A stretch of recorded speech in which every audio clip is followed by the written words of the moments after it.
6 local men are being called not only heroes tonight, but angels for coming to the rescue of a wheelchair-bound woman trapped inside a burning van.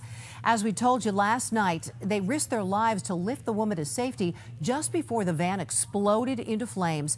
Tonight, one of those men is telling his story. KUSI's John Soderman is here now with more. John? Thank you, Sandra. This is also the story of a little girl who sees her brave father spring into action. 8-year-old Abby Spencer thinks her dad is a hero, period. And you know what? She's absolutely right. Hours before this interview, her father, Joe Spencer, helps to rescue a wheelchair-bound woman from a van that's about to explode into flames. Do you think your dad is a hero? Yes. Tell me why. Because he helped,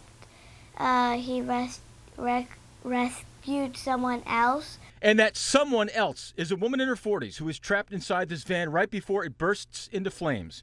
The woman and 2 other female companions are driving through downtown El Cajon Thursday when they notice smoke coming from the engine. They pull over immediately, and the smoke only gets worse. The 2 female companions flee from the burning van, and then, much to their horror, they realize their friend in the wheelchair is trapped.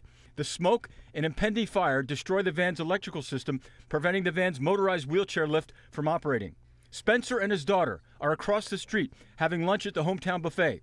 Spencer and 5 other men he doesn't know from Adam come to the woman's rescue and lift her to safety before the van explodes. I don't know as far as scary how that goes. It was something that it was more instinctive and just you knew you had to work fast. So there wasn't a lot of flames at the very beginning. It was mostly smoke that we were concerned with, but we knew that the danger obviously existed.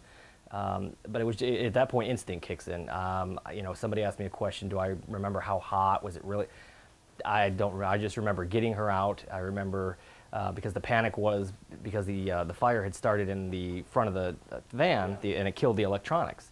So her wheelchair lift would not operate. That was the problem. Meantime, the woman's 2 visibly shaken companions probably thought their friend in distress had been touched by an angel, times 6.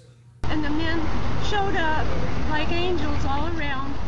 6 men pulled her up over the wheelchair ramp that was about 4 feet up, wheelchair and all. But these ladies aren't the only ones who think the men are angels. That's because another little lady thinks she's got an angel for a dad. And the woman in the wheelchair was taken to UCSD Medical Center where she was treated for smoke inhalation, not to mention the psychological trauma of not knowing whether she would be rescued from that burning van. In the newsroom, John Soderman, KUSI News.